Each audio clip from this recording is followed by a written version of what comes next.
अस्सलाम वालेकुम प्यारे बच्चों, आज हम बे अलिफ बा के साथ चंद हरूफ को जोड़ेंगे और एक नया लफ्ज़ बनाएंगे और आखिर में आप भी इसकी प्रैक्टिस कीजिएगा और बे अलिफ बा के साथ नए हरूफ को जोड़ के नए लफ्ज़ बनाइएगा।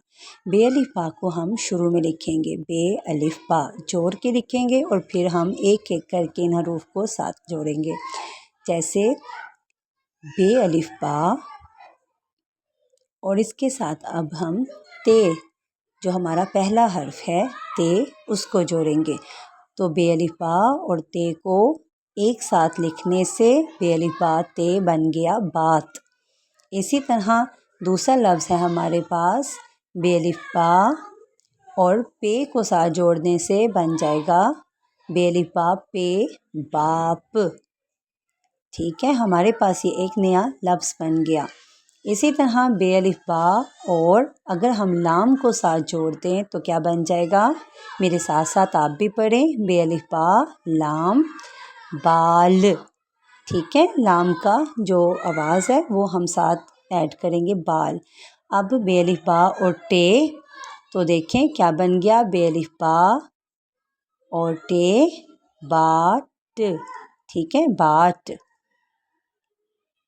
इसी तरह अब हमारे पास नया हर्फ है गाइन। ठीक है, बे अलिफ बा और गैन बन गया हमारे पास बे अलिफ बा गैन बाग। ठीक है, बाग। कुछ बच्चे अगर बाग के हैं तो लिख देते हैं बे अलिफ बा और गाफ, लिख देते हैं ना, तो वो हमारा गलत हो जाता है। जैसे बच्चे बाग के हैं तो बे अलिफ बा और गाफ लगा देते हैं, तो ये हमारा गलत है। असल में हमारा लफ्ज़ जो बाग है वो है बे अलिफ बा और गैन, बाग। ठीक है, अब नया हम एक और लफ्ज़ लिख लेते हैं, बे अलिफ बा रे साथ लगाया तो बार।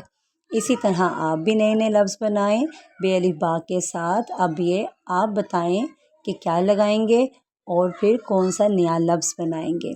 तो ये आपकी प्रैक्टिस है, आपने बे अलिफ बा के साथ कोई हर्फ जोड़ें।